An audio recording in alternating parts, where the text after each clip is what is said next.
अगर आपकी उम्र 40 प्लस है और आपको knee pain, back pain, shoulder pain ऐसे बहुत प्रकार के दर्द हो रहे हैं, लेकिन आप एक्सरसाइज करना चाहते हो, फिट होना चाहते हो, तो ये वीडियो आपके लिए है। ज़्यादातर लोग ऐसा सोचते हैं कि एक उम्र हो जाती है, उसके बाद जिम कैसे जाए, एक्सरसाइज कैसे जाए, या पेन हो रहा है तो जिम से क्या ही फायदा होगा। फिट सबको होना है, तंदुरुस्ती सबको चाहिए, और बिना एक्सरसाइज के वो तंदुरुस्ती नहीं आने वाली।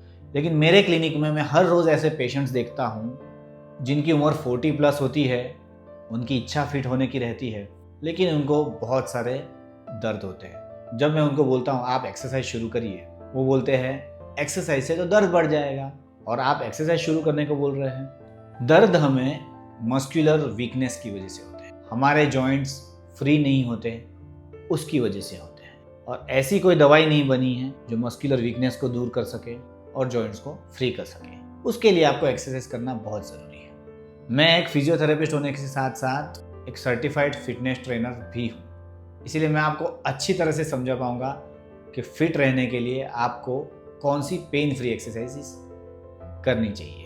देखिए, ये कोई जेनेरिक जिम एडवाइस नहीं है, ये एक्सरसाइजेस आपको बहुत केयरफुली करनी पड़ेगी। पूरा वीडियो देखिए, क्योंकि गलत एक्सरसाइज की वजह से आपका पेन बढ़ सकता है। मैं जानता हूँ 40 के बाद क्या होता है। हम जब डॉक्टर को विजिट करते हैं, डॉक्टर बोलते हैं आपको पेन हो रहा है तो आपको रेस्ट करना पड़ेगा, लेकिन सिर्फ रेस्ट करने से वीकनेस बढ़ जाती है, और रेस्ट की वजह से मसल लॉस होता है और पेन आपका बढ़ने वाला है। दूसरी प्रॉब्लम, जिम ट्रेनर्स बोलते हैं एक्सरसाइज करो, रेगुलर वर्कआउट्स करो, लेकिन यंग एज में जो एक्सरसाइजेस करते हैं वो 40 प्लस में काम की नहीं है, इससे पेन बढ़ सकता है। और तीसरा, हमारी मेंटालिटी, अब लेट हो गया है, अब जिम जाके क्या करूं, अब एक्सरसाइज शुरू करके क्या करूं, क्या ही फायदा होगा। और चौथा, बहुत ही ज़रूरी, पेन और फिटनेस को लोग अपोजिट समझते हैं। पेन है तो फिटनेस बन नहीं पाएगी, हेल्थ सुधर नहीं पाएगी।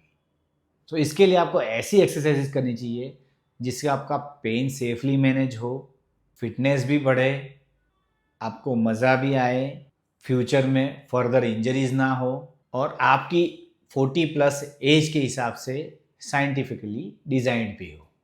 सो लोअर बॉडी से शुरू करते हैं। आपको रेगुलर स्क्वाट्स करने चाहिए। सिंपल बॉडी वेट स्क्वाट्स है, सपोर्टेड चेयर स्क्वाट्स है, कर सकते हो। अगर आप अच्छी तरह से स्क्वाट्स कर पाएंगे तो आपके पैर मजबूत रहेंगे, आपका सीढ़ी चढ़ना उतरना, नीचे बैठना उठना, कार से नीचे उतरना, ये सब बहुत इजी हो जाएगा, और आपको फ्यूचर में नी आर्थराइटिस की वजह से जो पेन होता है वो बिल्कुल नहीं होगा। दूसरा है हमारे कोर मसल्स। कोर मसल्स यानी बॉडी के बीच के हिस्से के मसल्स।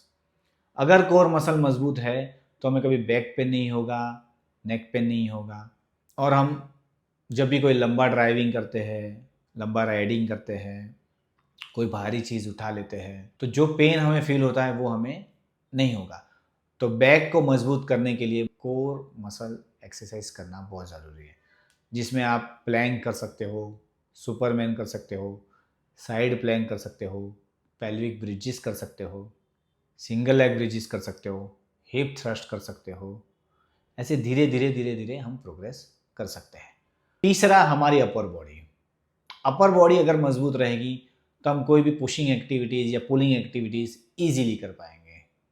कोई टेबल खिसकाना हुआ, कोई धक्के मारने वाली एक्टिविटी हुई, कोई सोफ़ा खींचना हुआ, ये सारी एक्टिविटीज़ हम लोग ईजीली कर पाएंगे अगर हमारे अपर बॉडी के मसल्स मजबूत हैं। तो इसके लिए आप सिंपल रोइंग एक्सरसाइज कर सकते हो, थेराबेंड एक्टिविटीज़ कर सकते हो, स्केपुलर स्टेबिलाइजेशन की IYTWO एक्सरसाइज कर सकते हो, थोड़े पुशअप्स लगा सकते हो, अगर फ्लोर पे पुशअप नहीं हो रहे तो वॉल पे पुशअप्स लगा सकते हो। ऐसे धीरे धीरे हम प्रोग्रेस कर सकते हैं। सीधा वेट लिफ्टिंग करने जाएंगे तो दिक्कतें बढ़ सकती है। तो जैसे जैसे हमारी स्ट्रेंथ बिल्डअप होगी वैसे वैसे हम वेट लिफ्टिंग की तरफ भी जा सकते हैं। वॉकिंग स्ट्रेंथ और बैलेंस को इम्प्रूव करना भी बहुत ज़रूरी है, क्योंकि हम जब वॉकिंग करते हैं तो हमारे सिंगल लेग पे बहुत सारा वजन आता है, और अगर गाड़ी में बैलेंस नहीं है, मतलब हमारे शरीर में बैलेंस नहीं है, तो हम अच्छे से चल नहीं पाएंगे, हमें दर्द होगा। तो सिंगल लेग एक्टिविटीज़ जैसे एक पैर पे खड़े रह के बैलेंस बनाना है, थोड़े बहुत लंजिस करना है, थोड़ा काफ रेस करना है, ये सारी एक्सरसाइजेस हम लोग इंक्लूड कर सकते हैं। आपको इन सारी एक्सरसाइज के बारे में अगर और थोड़ा डिटेल में जानना है तो मैंने कुछ वीडियोस बनाए हैं जो आप जाके देख सकते हो, जिसमें आपको और थोड़ा क्लियरली आइडिया मिलेगा। अब जब बेसिक्स आपके क्लियर हो जाए, मतलब बॉडी में थोड़ी थोड़ी स्टेबिलिटी आ जाए, थोड़ा रेस्ट ले लिया जाए, थोड़ी एक्सरसाइज कर ली जाए, थोड़ा न्यूट्रिशन पे फोकस कर लिया जाए, उसके बाद जब पेन कम होने लग जाता है तो हमें प्रोग्रेसिव एक्सरसाइजेस करनी चाहिए। उन प्रोग्रेसिव एक्सरसाइजेस में खास ये ध्यान रखना है कि हमारा जो एक्सरसाइज प्लान हो वो वेल प्रोग्राम्ड हो, और एक्सरसाइज के जो बेसिक नियम है, मतलब शुरू में हमें डायनामिक वार्म अप करना है, फिर हमारी जो मेन एक्सरसाइजेज है जिसमें कंपाउंड एक्सरसाइजेज ज़्यादा आएगी, उसके बाद हमें स्ट्रेचिंग करना है। ये बेसिक एक्सरसाइज का रूटीन हमें फॉलो करना है। वीकली हमारी बॉडी की क्षमता के हिसाब से हम 3 से 5 बार हम ट्रेन कर सकते हैं। मैं तो कहता हूँ शुरू में जब आप ट्रेनिंग शुरू करो तो हमेशा ऑल्टरनेट डे ट्रेनिंग शुरू करिए। एक दिन वर्कआउट करिए, दूसरे दिन रेस्ट लीजिए, उसके तीसरे दिन वापस वर्कआउट करिए। ऐसा हमारा वर्कआउट प्लान होगा तो बॉडी रिकवर भी हो जाएगी, आपको पेन भी फील नहीं होगा और आप अच्छे से अपना जीवन जी भी पाएंगे। और आपको ये चीज़ ध्यान रखनी है जो बहुत सारे 40-40 प्लस लोग इग्नोर कर देते हैं कि हमें यंग लोगों को कॉपी नहीं करना है। वन साइज फिट्स ऑल ऐसा कुछ नहीं है। जो एक्सरसाइजेज मुझे रिजल्ट देगी वो आपको नहीं भी दे सकती है, इसीलिए एक एक्सपर्ट की एडवाइस लेना बहुत ज़रूरी है। और सबसे ज़रूरी चीज़, अगर आपको एक्सरसाइज करने के बाद पैरों में झुंझुनाहट, हाथों में कंपन, किसी प्रकार की सूजन या रात में दर्द होना या जो पेन है वो बढ़ जाता है, ऐसी कोई भी तकलीफ़ हो तो आप अपने फिजियोथेरेपिस्ट के पास तुरंत जाएं। मैंने अपने 12-15 साल के कैरियर में ये एक कॉमन चीज़ देखी है कि लोग एक्सरसाइज करते हैं लेकिन वो प्रॉपर सीक्वेंस में एक्सरसाइज नहीं कर पाते हैं, क्योंकि हमारे देश में ज़्यादातर लोगों को लगता है कि एक्सरसाइज एक बहुत सिंपल चीज़ है, उसमें गाइडेंस की ज़रूरत नहीं है, पर्सनल ट्रेनर की ज़रूरत नहीं है, फिजियोथेरेपिस्ट की ज़रूरत नहीं है, न्यूट्रिशनिस्ट की ज़रूरत नहीं है।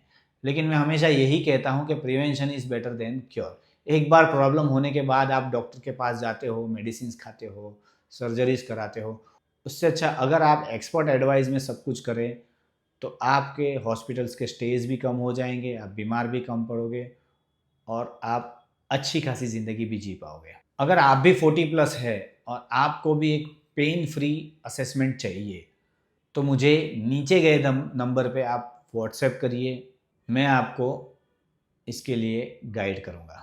याद रखिएगा, एज प्रॉब्लम नहीं है, गलत तरीके से स्टार्ट करना प्रॉब्लम है, सही सीक्वेंस में नहीं करना प्रॉब्लम है।